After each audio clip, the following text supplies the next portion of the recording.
Hello, students. Today I'm going to read you an article from Scholastic Art called Composing Contemporary Life about Wayne Tebow, a pop artist who likes to do sweets. Let's follow along as I read, please. How does Wayne Tebow create his paintings? When Wayne Tebow makes a painting, he begins by thinking about the composition. He knows there are countless ways to capture a scene by playing with elements of art, including texture, light, and perspective. Tebow paints still lifes, portraits, and landscapes, each a traditional genre or category of art. Working within these established genres gives the artist freedom to experiment with fresh new ways of constructing his compositions. And this is called Confections, 1962, oil on canvas, 16 by 20 inches. A still life is an arrangement of inanimate objects. Many traditional still lifes feature flowers or fruit, but Tebow chooses objects that provide a snapshot of modern life. His 1962 painting Confections shows enticing ice cream sundaes. The artist's careful renderings of the desserts and the surrounding space elevates the image to the level of fine art. 4 servings of ice cream appear on a counter with a white wall behind them. Although the desserts sit in a line, Tebow explores space by placing the low bowl on the right in the foreground and the other 3 slightly behind it in the middle ground. The wall intersects with the counter in the background. This calculated arrangement creates depth in the scene. Tebow also uses a technique called Impasto, which means he applies generous layers of paint to the canvas, capturing the texture of ice cream. Here's another artwork by him, and it's called Student, 1968, oil on linen, and it's 6 1/8 times 48 1/8. That means it's this tall and this wide. So it's a smaller work. It's not super big. And then, how does Tebow explore light in this work? What do you think? Realistic light. Look carefully at the objects around you. Notice how the edge of one object overlaps another. Are the edges of the object in the foreground sharp, or do they become hazy when you look directly at them? In this 1968 portrait Student above, Tebow explores the way light bounces off of the surfaces of objects. A still bright light shines from just outside the picture plane, illuminating a girl sitting at a desk. Let's go back and look at that. Glad you're not there. So although the viewer can't see the light itself, the slanting shadow under the chair demonstrates where the light source is located off to the right. Tebow adds a warm halo-like outline around the figure, the clock, the chair, and each shadow. Let's see those.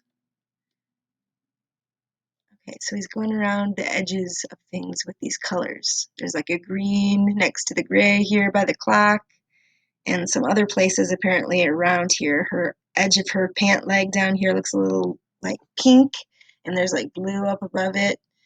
So there's all these hidden colors that he puts in his painting. So let's see, this is another one.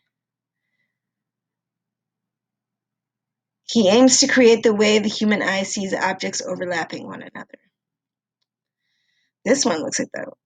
This is the ground up here, and this is the ground up here. It's not making sense with perspective, but it's interesting.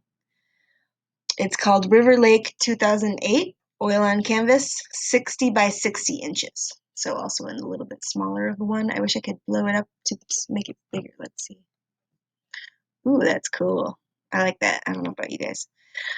So it's got all these lines and patterns and colors, and it's actually pretty realistic down here with these perspective with the lines going to the vanishing point. And then you've got reflections, and this looks like water to me because there's a reflection here, which makes it more realistic, and a reflection up here. That is really cool. I like it. All right. Many points of view. Later in his career, Tebow began experimenting with playful versions of traditional genres. In his 2008 River Lake Above, Tebow explores perspective, or point of view, in a landscape. Leading lines at the bottom of the composition pull the viewer's eye into the distance where trees stand upright. Tebow does not include a horizon line, the horizontal line where the earth meets the sky, so the water and sky blend together. At the same time, the parallel lines and the dark brown field in the middle ground seem to lift upward, as if seen from above. I totally had that feeling like it was the Matrix, like this was like going up and the land was actually curving around and over us. Let's see. These two conflicting perspectives appear within the same image, confusing the space. Tebow describes his landscape paintings like this one, saying people see them a little too quickly as aerial views. That means from above. It looks like you're flying an airplane looking down. But they're different in the sense that there are many different viewpoints simultaneously. So yeah, you see it from this direction, then you see it seems like on the edge, and then this looks like it's above us somehow. How does Tebow play with space, texture, light, and perspective in each of the paintings shown here? Do his compositional choices transform traditional genre paintings into contemporary compositions? I'd like you to answer those questions. So here's this one again, River Lake, 2008, and then Student, 1968, and then Confections, 1962. Again,